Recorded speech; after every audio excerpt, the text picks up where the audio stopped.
안녕하세요, 박사님. 네, 안녕하세요. 미트마케터 김태경입니다. 저희가 오늘은 어떤 식당에 와 있나요? 오늘은 식당을 중심으로 이야기하기보다는 그 숙성에 대한 이야기를 좀 하려고 그래요.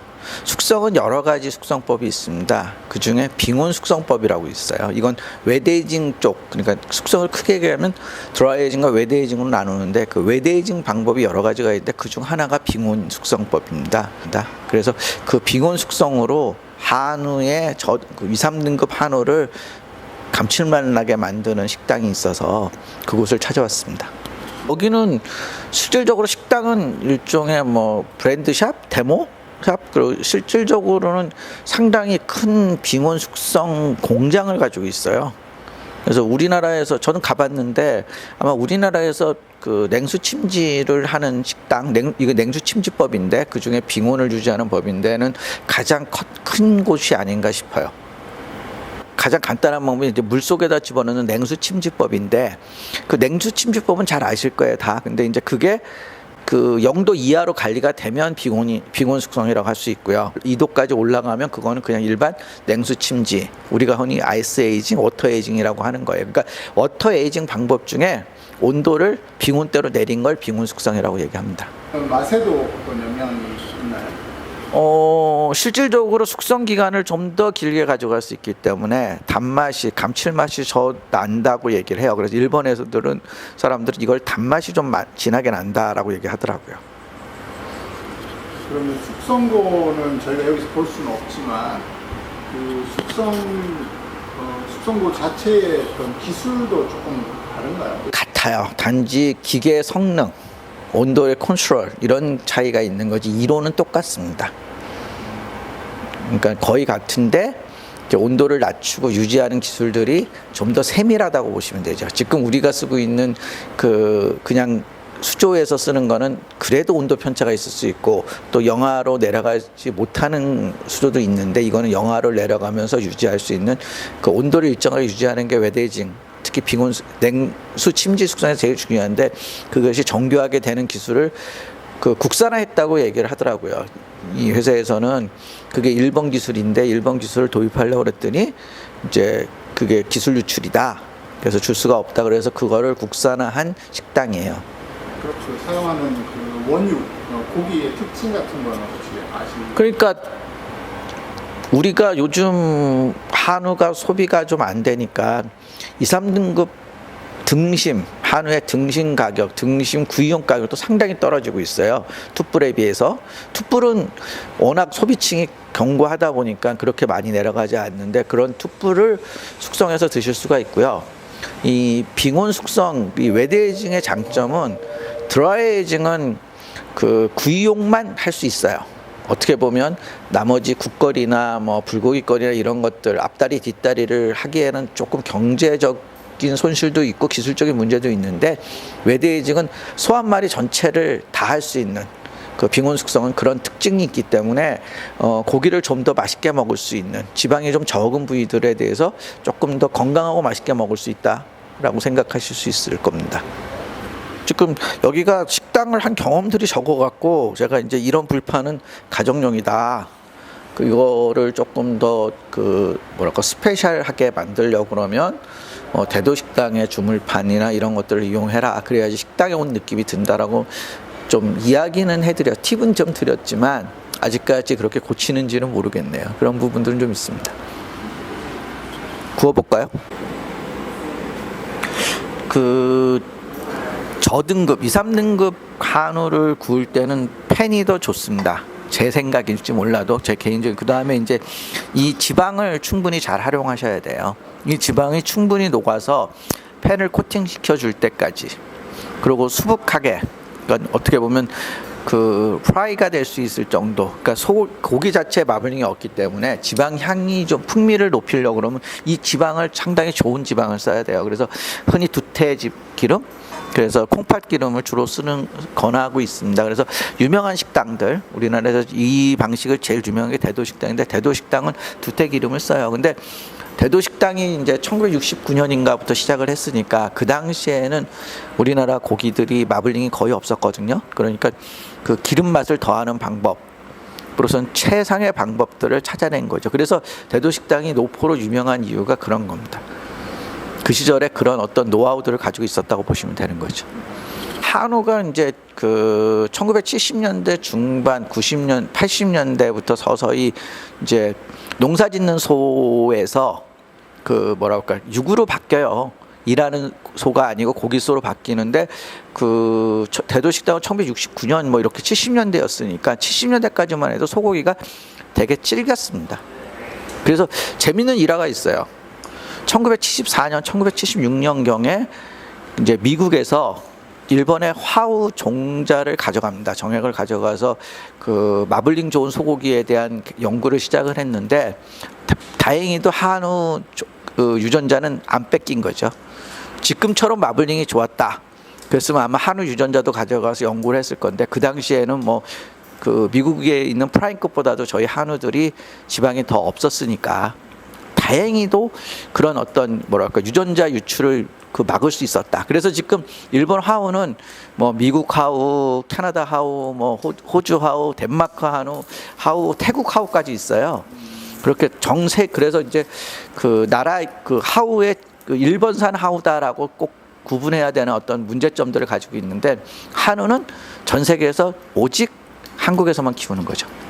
그런 부분에서는 이게 그러니까 그 토종이면서 그 고유한 유전자를 가졌는데 이게 이제 보통 토종들은 경제성이 없으니까 다 도태가 되는데 한우만은 산업이 되고 저희 우리가 사실은 많이 키울 때만 해도 170만도 이렇게밖에 못 키웠거든요. 근데 이게 350만도로 2배가 늘었고 이런 걸 보면 산업 자체는 아마 한우의 정책, 한우 산업 자체는 아마 우리나라 농업 정책 중에 가장 성공한 정책이 아니었나.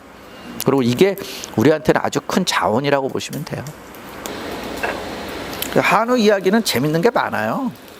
그러니까 이제 보통 일제가 식민지를 차지하면 자원을 연구를 하는데 한우도 분명히 연구를 많이 했어요. 근데 워낙 한우가 우수하니까 보통 이제 우리가 돼지는 버크셔를 가져다가 재래돼지랑 누진 교배를 시켜서 좀 큰 돼지를 만들고 이래서 잡종을 만들었는데 이 한우는 순수혈통을 지킨 거죠. 왜? 워낙 품종이 좋아서. 그리고 해방 이후에도 해방 이후에 정말 많은 전 세계에 있는 거의 모든 품종의 유구들을 가져다가 한우를 개량하려고 노력을 했었어요. 그런데 또 그게 잘 안 되고 실패를 했고 그 덕분에 한우가 살아남아서 이제 90년대 들어서 진짜 고마블링 정책을 쓰고 하니까 고급육이 된 거죠. 그러니까 우리나라 농업 정책에서 가격을 높게 받는 농산물을 만드는 정책은 없습니다. 없었어요. 유일한 게 한우예요.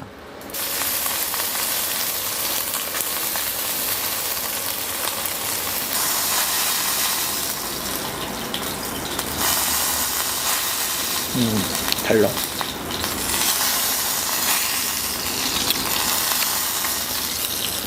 제가 이 집을 3번째 오는 건데요.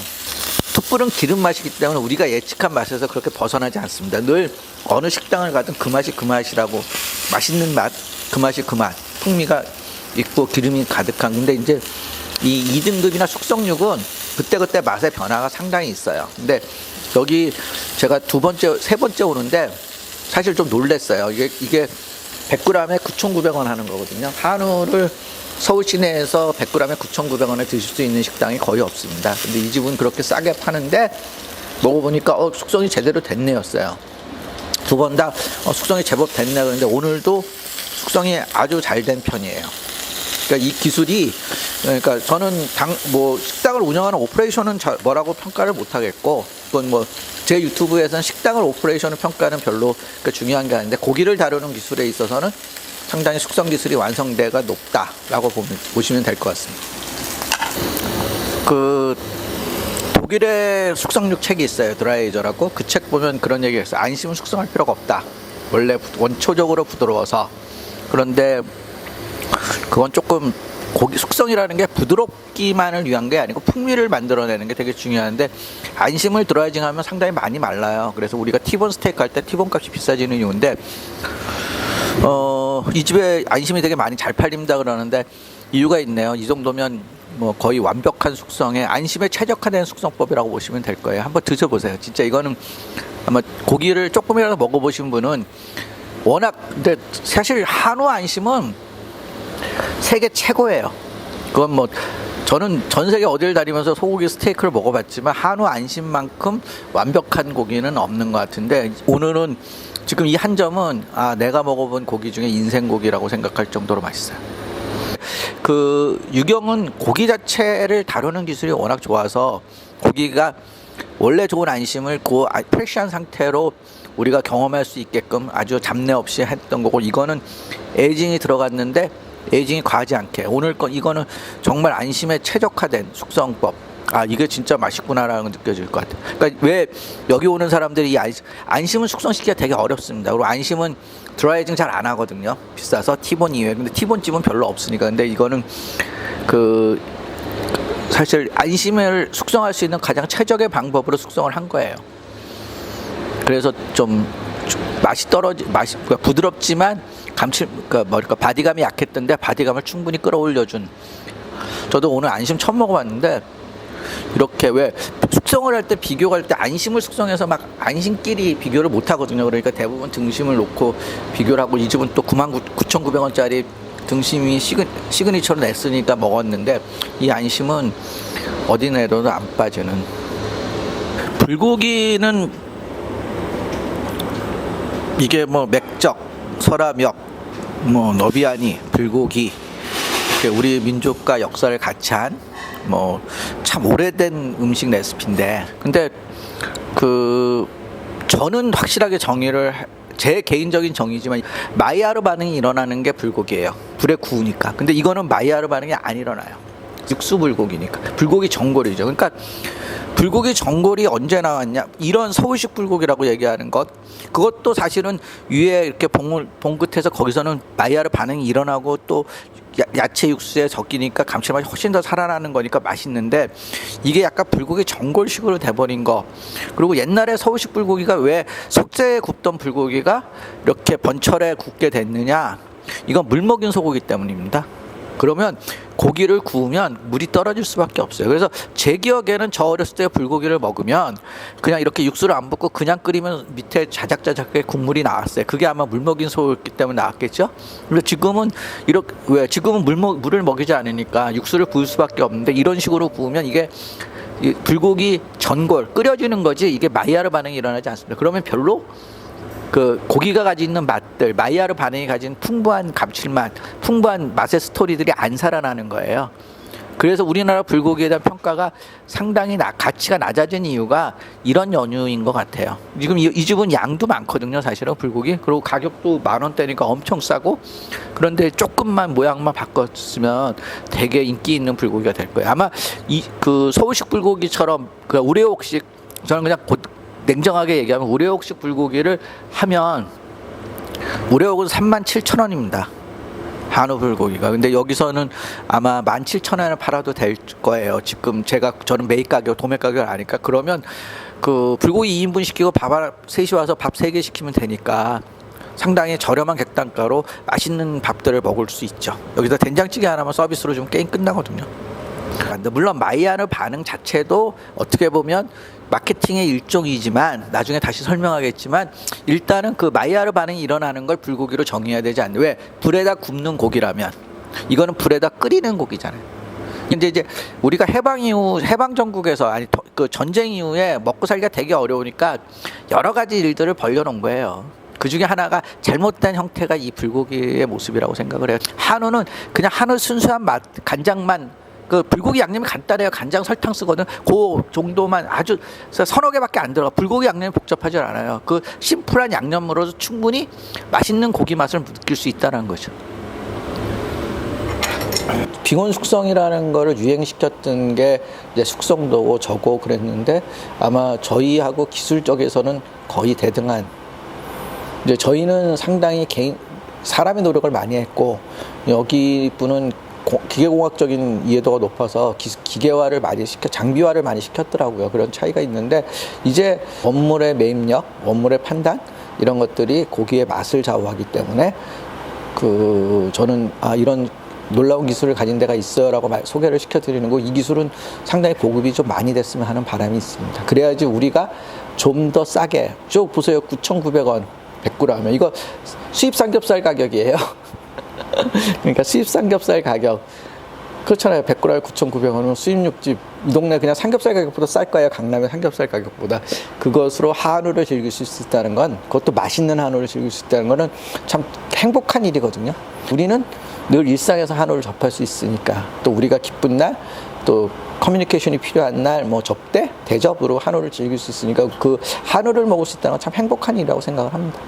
이 집은 공학을 하셨던 분이고 또 기계를 만드시는 분이고 하다 보니까, 기술을 개발하시는 분이니까 이 서비스 마케팅, 이 환대 마케팅 이런 부분에 조금 미흡한 점이 있는 것 같아요. 그래서 그거는 제가 팁은 드렸어요. 말씀은 드렸는데 어떻게 시행할지는 모르겠습니다. 그렇지만 하여튼 고기 맛을, 그러니까 그런 걸 다 무시하고 진짜 맛있는 고기를 먹고 싶어 라고 생각하시면 여기 오시는 게 되게 좋으실 겁니다. 네, 이상 그 미트마케터 김태경이었습니다. 선생님 감사합니다. 예.